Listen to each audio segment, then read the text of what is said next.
दुनिया इस वक्त एक ऐसी एनर्जी क्राइसिस की कगार पर खड़ी है जो शायद हमने पहले कभी नहीं देखी। मिडिल ईस्ट में लगातार बढ़ता टेंशन और ग्लोबल ट्रेड रूट्स का ब्लॉक होना, ये सब एक बहुत बड़े खतरे की घंटी है। लेकिन जब पूरी दुनिया इस आने वाले संकट से डरी हुई थी, ठीक उसी वक्त एक बहुत ही साइलेंट पर उतना ही पावरफुल मास्टर स्ट्रोक खेला गया, जिसे मेन स्ट्रीम मीडिया ने सिर्फ प्रधानमंत्री का एक नॉर्मल 5 देशों का डिप्लोमैटिक टूर बताया। वो दरअसल एक मैसिव कोवर्ट रेस्क्यू मिशन था। एक ऐसा मिशन जिसका मेन टारगेट था 1 अरब से ज्यादा लोगों को एक भयानक इकोनॉमिक झटके से बचाना। तो चलिए आज के इस डीप डाइव में जरा गहराई से समझते हैं कि इस मास्टर स्ट्रोक के पीछे की असली स्ट्रैटेजी आखिर है क्या। आजकल पेट्रोल और एलपीजी की बढ़ती कीमतों का असर तो हम सब महसूस कर ही रहे हैं, लेकिन सच कहूं तो ये सिर्फ महंगाई का मुद्दा नहीं है। ये कीमतें एक बहुत बड़े आने वाले इकोनॉमिक झटके का अर्ली वार्निंग साइन है। अमेरिका और ईरान के बीच तेजी से बढ़ता टेंशन और स्ट्रेट ऑफ हॉर्मुज के आसपास की इंस्टेबिलिटी ने ग्लोबल ऑयल और गैस सप्लाई को एक तरह से रेड जोन में डाल दिया है। जरा सोचिए, अगर ये सप्लाई लाइंस अचानक टूट जाएं तो क्या होगा? पूरी की पूरी इकोनॉमी ठप पड़ सकती है। तो आज के टाइम का सबसे बड़ा सवाल ये उठता है कि आखिर इस मैसिव इकोनॉमिक कोलैप्स को रोका कैसे जाए? इसका जवाब इस 5 देशों वाली सीक्रेट स्ट्रैटेजी में छिपा है। अब इस आंकड़े को समझना सच में बहुत जरूरी है।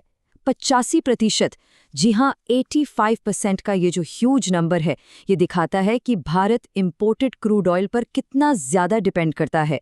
ये एक बहुत ही रिस्की सिचुएशन है। अपनी एनर्जी नीड्स का 85% हिस्सा बाहर से मंगवाना किसी भी देश को बेहद वल्नरेबल बना देता है। जस्ट इमेजिन, अगर किसी बड़े जियोपॉलिटिकल वॉर की वजह से ये सप्लाई अचानक रुक जाए तो क्या नतीजा होगा? भयानक ब्लैकआउट्स, पूरी तरह से रुका हुआ ट्रांसपोर्टेशन और ऐसी महंगाई जो आम आदमी की कमर तोड़ दे। बस इसी नाइटमेयर सिनेरियो को सच होने से रोकने के लिए ये मिशन शुरू किया गया था। तो इस सप्लाई वाले खतरे का सोल्यूशन क्या निकाला गया? एक तरफ है ग्लोबल सप्लाई का मैसिव रिस्क और दूसरी तरफ है यूएई में एग्जीक्यूट किया गया एक ब्रिलियंट मास्टर स्ट्रोक। इस रेस्क्यू मिशन का सबसे पहला पड़ाव यूएई ही था। जब प्रधानमंत्री का विमान अमीराती एयर स्पेस में एंटर हुआ तो पता है क्या हुआ? उस विमान को यूएई के F-16 फाइटर जेट्स ने एस्कॉर्ट किया। ये कोई आम वेलकम नहीं था, ये सम्मान और एक नए जियोपॉलिटिकल एरा की शुरुआत का एक क्लियर सिग्नल था। लेकिन सच कहूं तो असली डिप्लोमैटिक जीत हवा में नहीं बल्कि जमीन पर हुई थी। एक ऐसी जीत जिसने रातों रात एक सॉलिड एनर्जी सेफ्टी नेट तैयार कर दिया।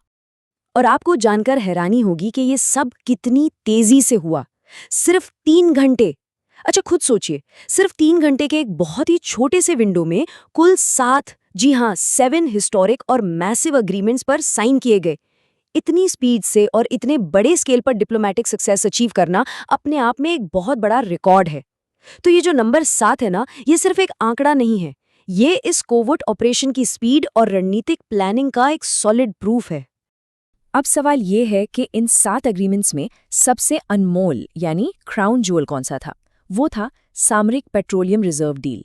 यूएई ने ऑफिशियली 3 करोड़ यानी 30 मिलियन बैरल क्रूड ऑयल को सीधे इंडियन टेरिटरी के अंदर स्टोर करने पर अपनी सहमति दे दी है। इसका सीधा सा मतलब समझ रहे हैं आप? अगर कल को किसी वॉर या क्राइसिस की वजह से इंटरनेशनल सी रूट्स पूरी तरह से बंद भी हो जाएं, तब भी हमारे पास एक मैसिव इमरजेंसी स्टॉक अवेलेबल रहेगा जिसे हम तुरंत यूज कर सकते हैं। एनर्जी सिक्योरिटी के मामले में ना, ये लिटरली एक गेम चेंजर डील है। खैर, एनर्जी को सिक्योर करना तो इस पूरी पजल का सिर्फ एक छोटा सा हिस्सा था। अब इस स्ट्रैटेजी का सबसे इंटरेस्टिंग पार्ट आता है। देखिए, फ्यूचर की जो असली लड़ाई है ना, वो तेल के लिए नहीं लड़ी जाएगी, वो लड़ी जाएगी सिलिकन के लिए। इसे आजकल द सिलिकन वॉर कहा जा रहा है। एक ऐसा मॉडर्न जियोपॉलिटिकल कॉन्फ्लिक्ट जहां नेचुरल रिसोर्सेज से ज्यादा कीमत सेमीकंडक्टर मैन्युफैक्चरिंग की है। और इसी स्ट्रैटेजी के चलते इस डिप्लोमैटिक टूर का अगला स्टॉप था नीदरलैंड्स, जहां फ्यूचर के टेक डोमिनेंस की एक मजबूत नींव रखी गई। अगर हम आज की बात करें तो हमारे करीब 90% माइक्रोचिप्स बाहर से इंपोर्ट होते हैं। ये एक बहुत बड़ा वीक पॉइंट है, खास करके चीन जैसी ताकतों के सामने। लेकिन नीदरलैंड्स में इस वीकनेस को हमेशा के लिए खत्म करने का एक जबरदस्त मूव चला गया। डच टेक जायंट ASML और टाटा इलेक्ट्रॉनिक्स के बीच एक हिस्टोरिक पार्टनरशिप पर मुहर लग चुकी है, जिसके नतीजे में गुजरात के धोलेरा में एक मैसिव सेमीकंडक्टर फैसिलिटी बनने जा रही है। ये एक ऐसा कदम है जो देश को एक मजबूत बायर वाली पोजीशन से निकालकर एक सेल्फ रिलायंट और पावरफुल टेक मैन्युफैक्चरर बना देगा। बिल्कुल एक मास्टर स्ट्रोक। चलिए अब देखते हैं कि ये पूरी पिक्चर और कितनी बड़ी होती है। अब हम चलते हैं बिल्कुल बर्फीले नॉर्थ की तरफ, यानी स्कैंडिनेवियाई देशों में। और ये जो $100 बिलियन का फिगर है, 100 अरब डॉलर, ये कोई आम नंबर नहीं है। ये नॉर्वे की तरफ से किया गया एक स्टैगरिंग फाइनेंशियल कमिटमेंट है। आने वाले 15 सालों के अंदर ये ह्यूज इन्वेस्टमेंट सीधा इकोनॉमी में पंप होने वाला है। ये अपने आप में एक बहुत बड़ी बात है। इस $100 बिलियन के इन्वेस्टमेंट का असर पता है कहाँ होगा? डिफेंस, ग्रीन एनर्जी और जॉब्स में। एक एस्टिमेट के हिसाब से इससे करीब 1 मिलियन यानी 10 लाख नई जॉब्स क्रिएट होंगी। और इस स्ट्रॉन्ग अलायंस को और मजबूत बनाने के लिए नॉर्वे ने अपना हाईएस्ट सिविलियन ऑनर भी प्रेजेंट किया। दूसरी तरफ स्वीडन ने भी स्पेस एक्सप्लोरेशन में कदम मिलाते हुए इसरो ISRO के अपकमिंग शुक्रयान वीनस मिशन में शामिल होने की ऑफिशियल अनाउंसमेंट कर दी। ये सारे कदम मिलकर एक बेहद पावरफुल और नए ग्लोबल अलायंस की गारंटी देते हैं। लेकिन जरा एक सेकंड यहाँ रुकिए। मान लीजिए किसी देश के पास बहुत सारी एनर्जी है, खुद के बनाए हुए माइक्रोचिप्स हैं और बिलियंस ऑफ डॉलर्स का फॉरेन इन्वेस्टमेंट भी है, लेकिन अगर उनका रेडी माल दुनिया तक पहुंचाने के रास्ते ही ब्लॉक हो जाएं तो क्या होगा? अगर ग्लोबल ट्रेड रूट्स ही चोक हो जाएं तो ये सारी डील्स बेकार हो जाएंगी, राइट? इस सबसे बड़ी प्रॉब्लम का सोल्यूशन निकाला गया इस टूर के आखिरी स्टॉप पर, यानी इटली में। जिस वक्त इंटरनेट इटली में होने वाले वायरल सोशल मीडिया मूवमेंट्स पर फोकस कर रहा था, तब क्लोज डोर्स के पीछे दुनिया के ट्रेड मैप को पूरी तरह से दोबारा ड्रॉ किया जा रहा था।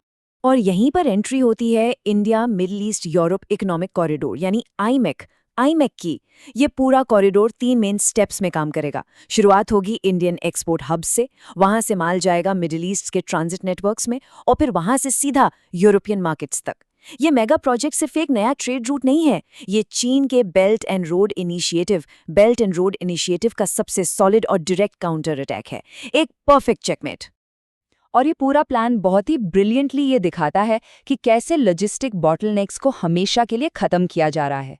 आईएमए के इम्पैक्ट का अंदाजा आप इस बात से लगाइए कि इस रूट से शिपिंग का टाइम और यूरोप तक एक्सपोर्ट करने की कॉस्ट दोनों में 30 से 40% तक की कमी आएगी। ये ट्रेड की दुनिया में एक मैसिव गेम चेंजर है। टाइम की बचत और कॉस्ट में इतनी भारी गिरावट किसी भी देश के एक्सपोर्ट्स को ग्लोबल मार्केट में लिटरली अनबीटेबल बना सकती है।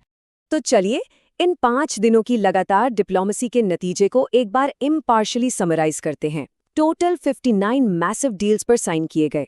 इस एक टूर में $40 बिलियन की इमीडिएट फ्रेश कमिटमेंट्स हासिल की गईं और उसके अलावा $100 बिलियन के लॉन्ग टर्म प्लेजेस सिक्योर किए गए। ये नंबर्स अपने आप में बोलते हैं। ये क्लियर दिखाते हैं कि कैसे एक ऐसी डीपली रेजिलिएंट इकोनॉमी की फाउंडेशन रखी जा रही है जो आने वाले किसी भी ग्लोबल शॉक को आसानी से झेल सकेगी। अब यहाँ सबसे बड़ा टेक अवे क्या है? इन मैसिव जियोपॉलिटिकल और इकोनॉमिक शिफ्ट्स को समझना ही वो तरीका है जिससे स्मार्ट मार्केट्स और इन्वेस्टर्स बाकी दुनिया से पहले इन अपॉर्चुनिटीज को पकड़ लेते हैं। आज के टाइम में AI टूल्स और स्मार्ट प्रोडक्टिविटी सिस्टम्स का यूज करके आप इन शिफ्ट्स को ट्रैक कर सकते हैं। जो लोग टेक, सेमीकंडक्टर्स और ग्रीन एनर्जी के इन नए ट्रेड रूट्स और डेवलपमेंट्स पर नजर रखते हैं, वो इन सेक्टर्स के मेन स्ट्रीम आने से बहुत पहले ही प्रॉफिट बनाने के लिए बिल्कुल सही पोजीशन में होते हैं। इस पूरे एनालिसिस के बाद एक बहुत ही बड़ा और प्रोवोकेटिव सवाल हमारे सामने आता है। आने वाले कई दशकों के लिए क्रूड ऑयल को सिक्योर करने से लेकर फ्यूचर के एडवांस्ड माइक्रोचिप्स खुद बनाने और दुनिया के सबसे बड़े ट्रेड कॉरिडोर की नींव रखने तक, क्या एक नई ग्लोबल सुपर पावर पहले से ही वर्ल्ड ऑर्डर के रूल्स को दोबारा लिखना शुरू कर चुकी है? दुनिया